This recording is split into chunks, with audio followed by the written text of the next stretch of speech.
Assalamualaikum warahmatullahi wabarakatuh. Nama saya Muhammad Aulia Rahman, peserta Latsar CPNS Angkatan 17 Kelompok 2 BPSDMD Provinsi Kalimantan Selatan. Di video kali ini, saya akan memaparkan tugas individu, analisis isu efektivitas kinerja individu berdasarkan tupoksi. Praanalisis isu efektivitas. Yang pertama, adanya kurang kesadaran siswa dalam menjaga kebersihan sekolah. Yang kedua, masih tingginya angka putus sekolah. Yang ketiga, kurang efektivitasnya pembelajaran jarak jauh. Yang terakhir atau yang keempat, bullying. Teknik tapisan yang saya gunakan yaitu APKL. APKL sendiri aktual, problematik, kehalayakan, dan layak. Dari 4 isu yang sudah saya analisis, yang paling berkompeten yang diangkat yaitu kurangnya efektivitas pembelajaran jarak jauh. Kurang efektivitasnya pembelajaran jarak jauh di SDN Binuang 7. Pembelajaran jarak jauh sendiri adalah pendidikan yang diajarkan dari jarak jauh, tanpa ruang kelas secara fisik. Istilah pembelajaran jarak jauh terkait dengan program perguruan tinggi yang memungkinkan mahasiswanya belajar dari jarak jauh. Saat ini, pembelajaran jarak jauh tidak hanya berlaku bagi mahasiswa di tingkat perguruan tinggi, namun juga siswa sekolah menengah atas, menengah pertama, bahkan siswa sekolah dasar tempat saya bertugas. Berdasarkan teknik tapisan di atas, maka saya akan membahas kurang efektivitasnya pembelajaran jarak jauh di SDN Binuang 7 sebagai instansi saya bertugas. Adapun cakupan APKL-nya sebagai berikut. Aktual. Pandemi hingga saat ini masih terjadi dan berdampak pada pembelajaran jarak jauh, sehingga ini menjadi isu yang selalu dibicarakan, baik oleh praktisi pendidikan, pemerintah, guru, orang tua, bahkan siswa itu sendiri. Problematikanya, pembelajaran PJJ atau pembelajaran jarak jauh tidak hanya menjadi masalah bagi peserta didik, akan tetapi juga menjadi masalah bagi guru dan orang tua siswa, karena menuntut peran orang tua sebagai guru di rumah. Selain itu, PJJ juga memerlukan biaya tambahan untuk kuota dan telepon genggam yang mungkin tidak semua orang memilikinya. Sedangkan di masa pandemi ini, banyak keluarga yang terdampak dari segi ekonomi. Kehalayakan.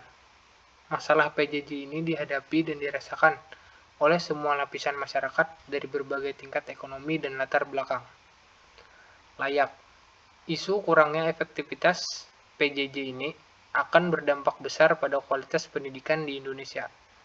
Terlebih jika siswa mengalami learning loss. Oleh karena itu, hal ini harus menjadi prioritas dan diberikan solusi terbaik. Teknik analisis isu yang digunakan yaitu fishbone diagram. Yang pertama, orang tua kurang memahami penggunaan TIK atau teknologi informasi dan komunikasi. Yang kedua, orang tua sibuk dengan pekerjaan sehingga tidak dapat menjadi guru untuk anaknya. Tidak semua orang siswa atau orang tua memiliki gadget dan kuota yang boros. Berdasarkan diagram di atas, dapat dianalisis beberapa hal sebagai berikut. Orang tua yang kurang memahami penggunaan TIK, sehingga tidak dapat mendampingi kegiatan PJJ anaknya di rumah. Yang kedua, tidak semua siswa atau orang tua memiliki gadget. Ini adalah masalah urgen yang menyebabkan kurang efektivitasnya pembelajaran jarak jauh. Yang ketiga, orang tua sibuk dengan pekerjaan dan urusannya sendiri, sehingga tidak memiliki waktu luang untuk mendampingi anaknya belajar. Maka, anak yang tidak mau belajar mandiri menjadi malas untuk mengikuti pembelajaran.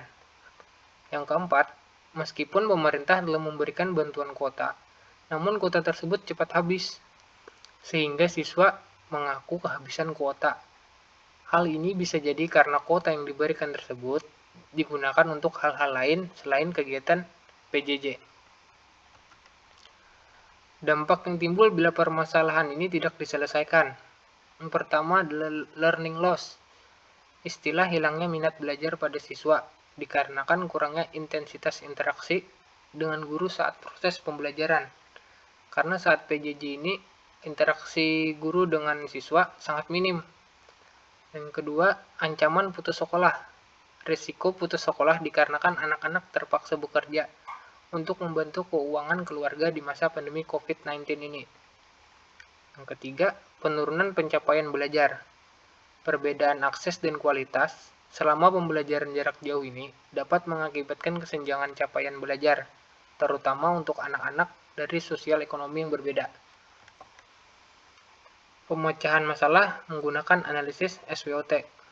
SWOT sendiri, strength, weaknesses, opportunities, dan threat.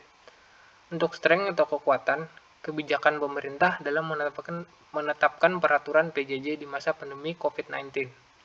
Kedua, harapan masyarakat agar COVID-19 ini segera berakhir. Yang ketiga atau yang terakhir, adanya keinginan dari guru, orang tua, dan siswa untuk diberlakukannya kembali pembelajaran tatap muka. Weaknesses atau kelemahan. Tidak semua siswa maupun orang tua dapat mengikuti pembelajaran jarak jauh. Yang kedua, tidak semua siswa atau orang tua memiliki gadget. Yang ketiga, orang tua siswa sibuk dengan pekerjaannya atau urusannya sendiri. Yang keempat, kuota internet yang boros. Opportunities atau kesempatan. Diperbolehkannya sekolah tatap muka di zona hijau. Kedua, adanya bantuan kuota dari pemerintah untuk kegiatan PJJ. Yang ketiga, pemerintah memberikan pemberian bantuan protokol kesehatan untuk sekolah. Threat atau ancaman. Yang pertama ada learning loss, ancaman putus sekolah, dan penurunan pencapaian belajar. Rekomendasi penyelesaian masalah di instansi yang atau tempat saya bertugas. Pertama, melakukan pola hidup sehat dengan tetap menerapkan protokol kesehatan agar pandemi COVID-19 segera berakhir. Kedua, orang tua membimbing dan mengecek siswa secara rutin atau jika ada kendala bisa dikonsultasikan dengan guru. Dan yang ketiga, untuk mendukung kemandirian siswa dalam belajar, guru dapat menggunakan metode belajar yang dikolaborasikan dengan hal yang menyenangkan, seperti bahan tayang yang interaktif, video pembelajaran yang menarik, dan lainnya. Dan yang keempat, guru memberikan materi pembelajaran yang diprioritaskan untuk dipelajari siswa, yang bisa dilakukan atau dipraktikkan langsung di kehidupan sehari-hari, sehingga pembelajaran lebih aplikatif. Terima kasih. Demikian video yang saya buat untuk memenuhi tugas mengenai isu efektivitas kinerja berdasarkan tupoksi. Wassalamualaikum warahmatullahi wabarakatuh.